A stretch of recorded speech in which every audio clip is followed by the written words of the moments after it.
Assalamualaikum warahmatullahi wabarakatuh. Selamat pagi dan salam sejahtera untuk kita semua. Yang terhormat Bapak Ibu dosen penguji, yang terhormat Ibu Nadia Fatura Milawita, Bekom MAC Cibit selaku dosen pembimbing. Terima kasih atas kesempatannya. Perkenalkan saya Salsa Meida dengan NIM 3112001041 akan mempresentasikan proposal laporan studi saya dengan judul Sistem dan Prosedur Pengelolaan Dana Kas Kecil pada PT Mitra Energi Batam.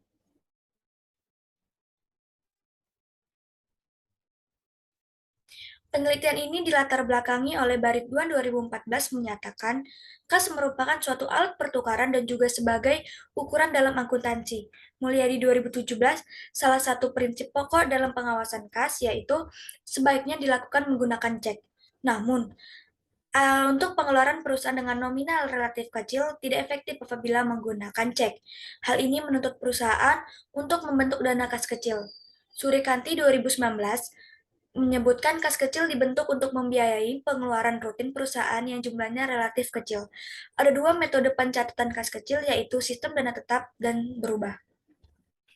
PT Mitra Energi Batam membentuk dana kas kecil dalam kegiatan operasionalnya menggunakan dana tetap. Namun dalam pengelolaannya masih terdapat kekurangan, yaitu pihak pemegang dana kas kecil langsung mencatat ke dalam catatan akuntansi, yang mana seharusnya dengan sistem dana tetap, pihak kasir hanya mengumpulkan bukti pembayaran yang kemudian akan dilakukan pencatatan pada saat akhir periode atau dilakukannya pengisian kembali. Identifikasi masalah. Yang pertama, bagaimana sistem dan prosedur pengelolaan dana kas kecil atau PTKes pada PT Mitra Energi Batam. Yang kedua, apakah pengelolaan dana kas kecil pada PT Mitra Energi Batam sudah sesuai teori akuntansi yang berlaku? Batasan masalah.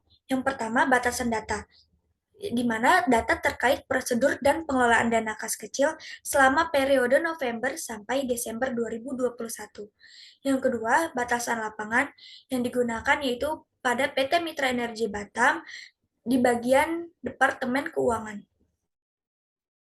Tujuan dari penelitian ini yaitu pertama untuk mengetahui bagaimana prosedur pengelolaan dana kas kecil atau PTKes pada PT Mitra Energi Batam.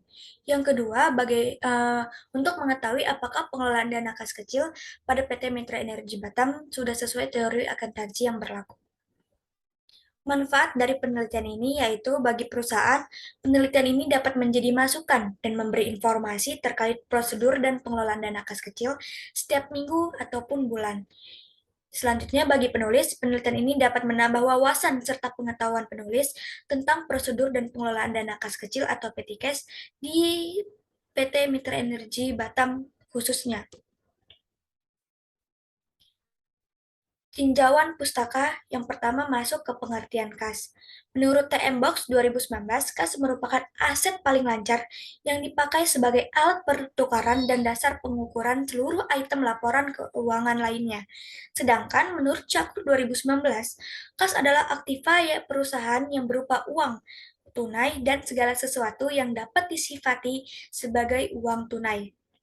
Selanjutnya, pengertian dana kas kecil. Mulia 2013 menyebutkan dana kas kecil merupakan dana yang dipersiapkan perusahaan untuk membayar pengeluaran kas yang jumlahnya relatif kecil. Dalam operasionalnya, ada saja pengeluaran-pengeluaran yang jumlahnya relatif kecil dibayar oleh perusahaan. Pengeluaran tersebut akan dibayar melalui dana kas kecil. Selanjutnya, kita masuk ke karakteristik dasar kas kecil. Menurut Kusumo 2016, karakteristik dasar kas kecil yaitu kas kecil jumlahnya dibatasi, tidak lebih atau tidak kurang dari suatu jumlah tertentu yang telah ditentukan oleh manajemen perusahaan.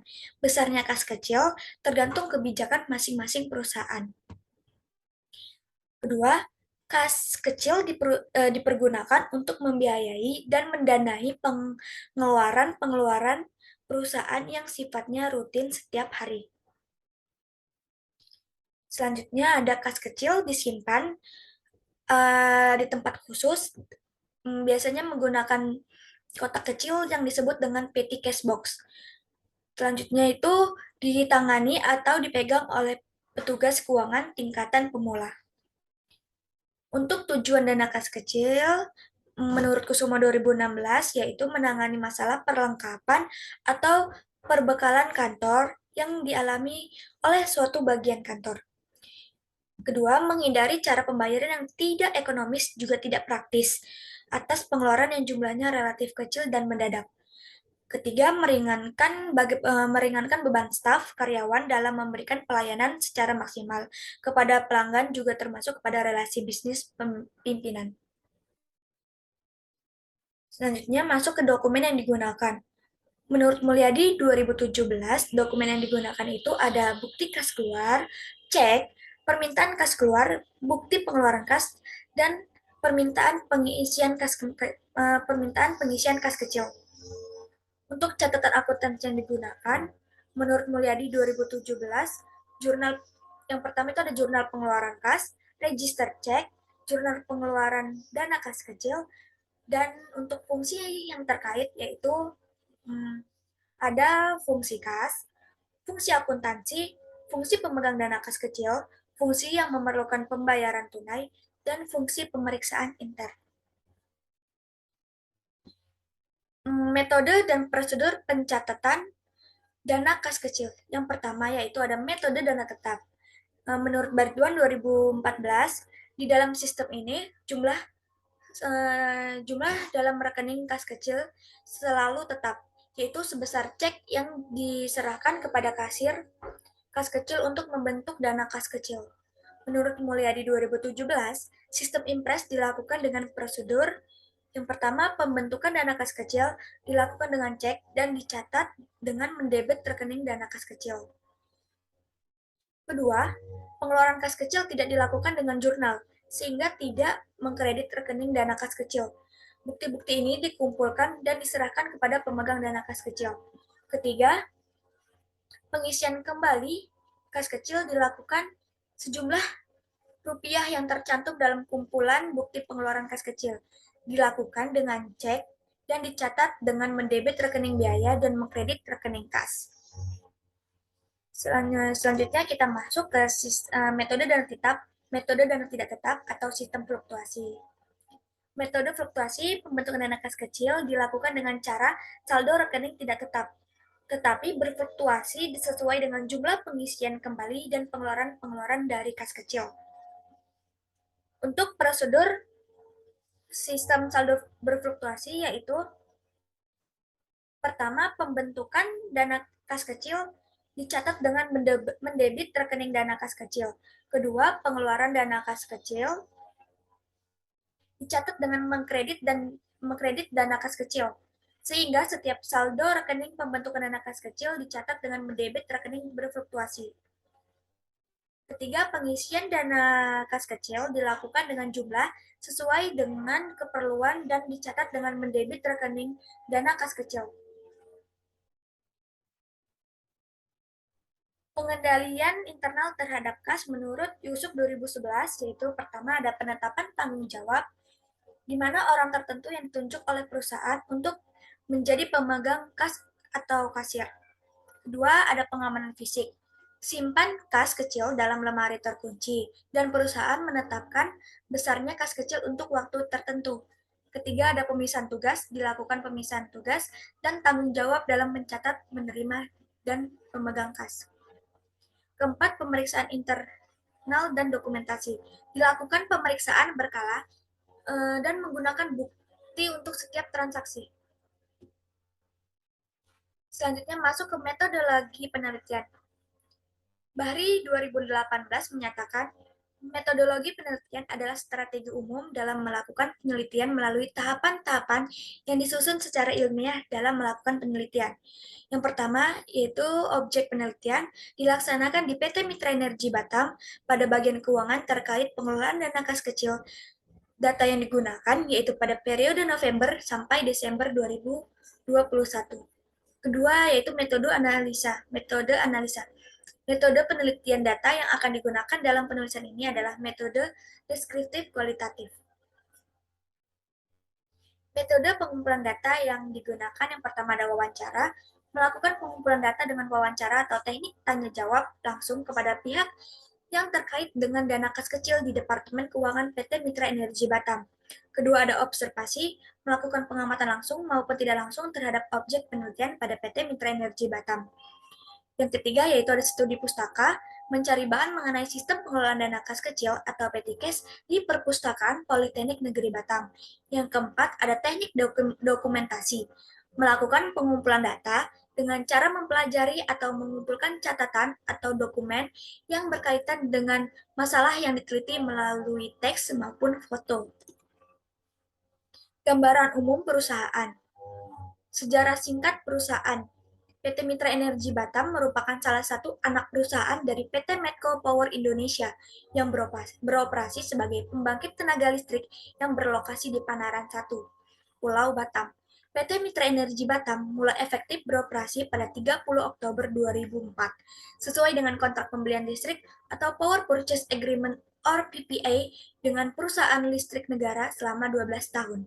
Selama beroperasi, Mitra Energi Batam telah berhasil meraih 3 sertifikat ISO melalui Badan Sertifikasi TÜV-Nord. Kedua, untuk lokasi perusahaan, PT Mitra Energi Batam berlokasi di Jalan Lintas Gas Negara, Trans Barelang, kilometer 3,5 Panaran, Tembesi, Kota Batam, Kepulauan Riau. Gambaran umum perusahaan untuk struktur organisasi perusahaan dapat dilihat pada PPT yang tersedia. Masuk ke ruang lingkup perusahaan, PT Mitra Energi Batam merupakan produsen tenaga listrik dengan mengoperasikan sistem pembangkit listrik tenaga gas uap.